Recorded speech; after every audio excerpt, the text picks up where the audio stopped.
Hello, ladies and gentlemen. Welcome to another exclusive interview. We have a special guest with us. We have Zarina Macha, who is an author, blogger, poet, musician, YouTuber, everything at this point. Welcome to the show. How are you? Hey, Maya. Is that how you pronounce your name, by the way? Maya. Is it pronounced Maya? Maya. Oh, Yeah. yes. No, thank you so much for having me. This is absolutely wonderful.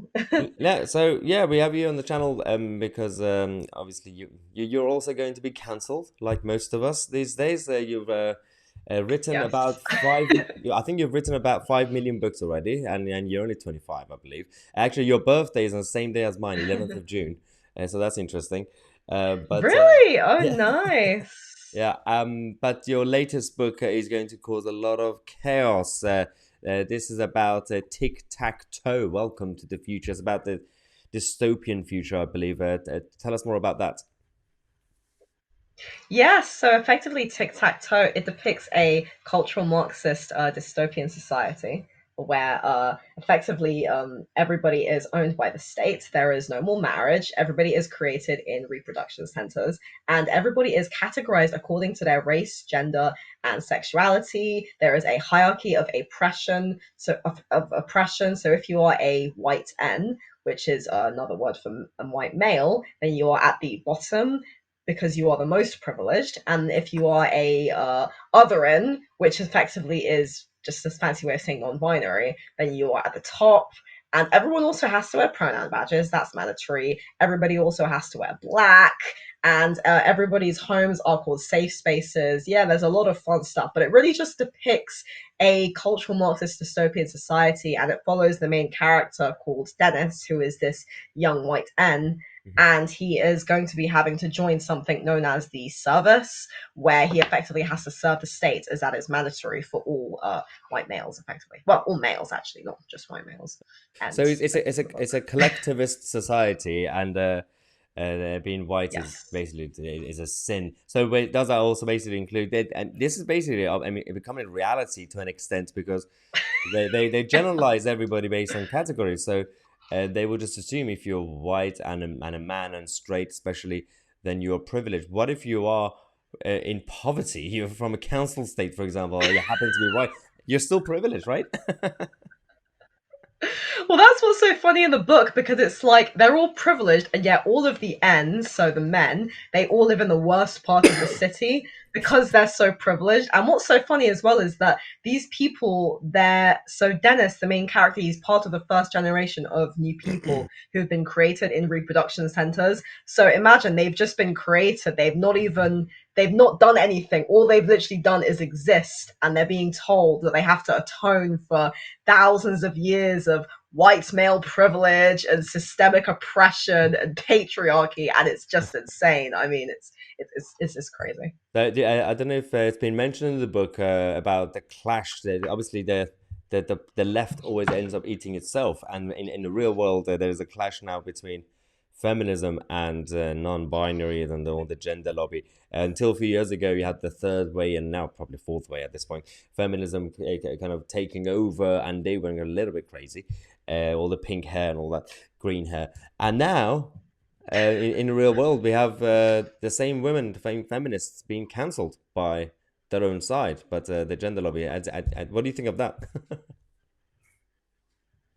Well, that's so funny because I'm actually an anti-feminist and I have a YouTube channel called The Rational Female. And every Sunday for the past just over a month now, I've been going to Speaker's Corner in Hyde Park, holding a sign saying feminism is trash and debating with feminists. And a lot of people are funny. A lot of people agree with me. In fact, I'd say most people agree with me. But you do see some of those younger feminists, and it's really interesting. You mentioned about how the feminist movement is now really eating its own tail because the whole point of the feminist movement was saying that women were oppressed by a patriarchy and gender was a social construct, meaning that effectively when you erase that, you actually erase gender, i.e., you're erasing males and females. So now the modern kind of intersectional feminists are sort of the end result of that. And this whole idea of wanting to have a gender neutral society where there's no gender, it's all kind of come from feminism. So it really is the snake eating its own tail. And all of these turfs, they're complaining about how women are being erased and how they're now having, men who think they're women spaces, but it was the feminist movement that caused this. So there's so much hypocrisy there. And I just think it's rather entertaining, really. In fact, I was talking about somebody on another interview yesterday, actually. We were saying how the old school feminists are now feeling what men have been feeling for so long about feeling, like just not cared about, not listened to. They're now going through that. But it's like, well, your movement created this. So what can you do? Like, it all comes from you guys were the ones who said gender is a social construct and men and women are the same. So here's the end result, really. It's insane. I mean, you yourself obviously written these books, but you also have public debates and all this. What's your experience so far with cancel culture? How close are you to being cancelled? Well, I don't think I'm well known enough yet to be cancelled, but I'm seeing it coming. I'm already affiliating with some people on the so-called far right, which we know doesn't really exist. And, people who are, I mean, because I'm definitely not right wing, I'm definitely not left wing, I'm not for the right, I'm not for the left. I'm literally just a woman who writes books and effectively just stands for what I perceive as common sense. Men are men, women are women. I really don't see what this has to do with politics. It shouldn't be right wing to say that men are men and women are women. And, I just think this is so insane. But I'm really looking forward to getting cancelled. I'm awaiting my cancellation at this point. I think that once a few people, more people, once my profile starts to gain, especially after recent things I've said about Islam as well, about the Islamification of Britain, I think at this point I'm going to get all of it. I'm going to get misogynist, Yeah. Islamophobe, transphobe. Actually, I remember when I was at the park, I think it was several weeks ago, some girls were saying that to me. They were saying I was ableist because I made a joke saying that I was retarded, and I couldn't understand what they were saying because they were just being so annoying. And they said, "You're ableist," and they said I was an Islamophobe for criticizing the law treats women from Iran, which I believe is, where you're Yeah. from, where you Yeah. have a lot of first-hand experience of. And yeah, all these kind of things, really. So no, I'm sure I'm going to get cancelled at some point later in the year. I'm sure it's going to come for sure. To be fair, I think we're not far right. We're just so far right. We've been right so far, and it really depends Right on. so far, yeah, yeah.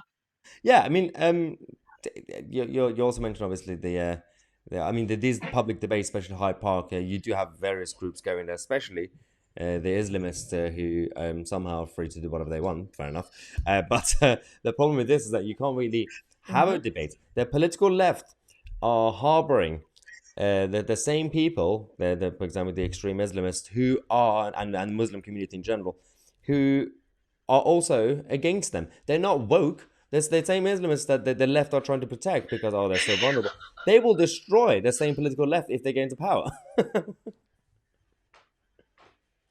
Well, that's what's so crazy. And actually, Tic Tac Toe does address this as well. It does it in a very clever and quite subtle way because it is fundamentally a satire. So, but it is satirizing all of it as well, the trans stuff and the Islam stuff as well. And it's interesting because, I don't actually dislike Islam like as a faith. Like, I don't think, there's a lot of good things within the Islamic faith. I don't think that, Muslims are bad people whatsoever. But you do have these extremists who are able to go to places like Speaker's Corner and push what you could call, this very extremist worldview onto people, make fun of people for clickbait, and just effectively, as you say, the people on the left, they just seem to just pander to them. And it's so ironic because a lot of what the Muslims believe in actually aligns more with what people like us believe in, that men should be men, women should be women, we shouldn't be pushing the transgender ideology onto children. They aim more with, I don't like to use this term, but more conservative people, and yet they're sort of being supported by these leftists. And it's silly, isn't it? Because if Muslims were to gain into power, they wouldn't be supporting non-binary, they wouldn't be supporting the feminism, the trans stuff. It's really such massive hypocrisy on their part. So I don't really understand why Yeah. they're just supporting it so much. Yeah, to be fair, I think that this is the thin line because the political left for the past few years and decades, they just saw them as just like how the premise of your book, well, you're being oppressed, so we'll see you as vulnerable, so we'll protect you if you're Muslim. But in reality, obviously, their deep views are very different to the woke left. But also, we have to be careful. For example, those on the political right who might actually, I've seen on Twitter over the last few days, they have been praising the Muslims who've been essentially attacking the trans lobby and gender lobby and all that. Like, okay, don't fair enough, but Mm. don't think they are conservative like you're conservative. They're taking it to the fascist levels. Both sides have to be careful not to see the Islamists or the Islamic people as a or their ideology as some sort of framework for what they believe in. Well, no, I completely agree. And actually, I talked about this in the video yesterday how we really all need to do start taking a massive stand against this very extreme Islamism, for want of a better, because that is the biggest problem, isn't it? Is that, a lot of these Islamic extremists, these fundamentalists, they're not woke at all. They're not open minded. They're not diplomatic. And again, they don't represent, like, the vast majority of the peaceful, decent Muslims. Unfortunately, they are a small group and they are very, very violent. And they, as you say, they're not for, traditional moderate conservatism or libertarianism or classical liberalism. They're not for any of that. They want to effectively impose Sharia law. They want to bring that into England. They want to erase the native English culture, the native English identity, really. And they want to effectively turn England into Englandistan. And this is something that we must oppose, and something which people on both the left and the right are not handling well at all. As a matter of fact, they're being complete cowards. They're being cowards about it because they're not actually doing what they're supposed to be doing, which is defending this country. And the law of this country is a secular country. This is a secular Britain. This is secular, it's based on classical liberal English secularism. And when you have people from other societies who are being mass migrated into a country to bring in values which don't align with the native authentic culture, not only are you erasing the native culture, you're actually putting the native people in danger, because you're saying, oh, let's just allow these people to come in. And it's terrible how people who have spoken up about this have been completely trashed. It is just so awful. I used to get a lot of hate, years ago, when I used to say things and people would say I was an Islamophobe and I hate Muslims. And it is just the worst thing ever as well, because it's like a lot of Muslims themselves oppose this, and a lot of Muslims, like Salman Rushdie, if they'll say anything about this or whatever, they will just be completely walked all over. If they speak about, how Islam needs some reformation, Yeah, how we need to have push a more, version of Islam, if they do anything, they're just completely shut down. yeah. And it is just so bad. I have a feeling you're gonna have a very interesting career. So I think the next time you're gonna be on channel, you will be cancelled. And I do worry, don't worry, we have your back. And I'm gonna get my good friend Toby Young from the Free Speech Union to have your back as well. Yeah, no, it's gonna be great. It's gonna be a great journey. Where can people find you? When I'm gonna put your details in the description box, obviously, but your Twitter handle and stuff. Yeah, so my Twitter handle is Tic Tac Toe Book. I'm not really active on Twitter. I only made it for the book, but my main thing is YouTube. So I have two YouTube channels, The Rational Female and Zarina Matcha Author. The Rational Female is really the one I'd like to push, because that's where I talk about feminism, which is a big problem, and where I'm also going to start speaking up on things like the Yeah, mass Islamism that is coming into Britain, and things like mass migration, because it is so important. And I've spoken to people about this as well, like Danny Roscoe, who's very closely affiliated with Tommy Robinson. So it is really wonderful to know that, there are lots of people who, as you say, not just have my back, but have each other's back, because all we want to do is defend the country and defend the values of this country. And we should be able to do that as well. I think it's important we should do that without inciting hatred towards Muslims, because most Muslims are good people. It's just that a few extremists, a few not so kind-hearted, not so diplomatic Muslims kind of spoil it for everybody else. And I'm sure, as you're aware, because I told you, I was involved recently in some drama with a man named Ali Dawa, who's a very prominent figure in the Islamic community and who I see every week at Speaker's Corner. wow, that's gonna be all. Yeah, also that's for another time. We'll talk about all that. And actually, I might actually come to Hyde Park to when you're there to film, see what sort of battles you're gonna have. Thank you so much, Zarina Matra, for coming on the show, guys. I got her details in the description box. I'm Maya TC, and we are the media.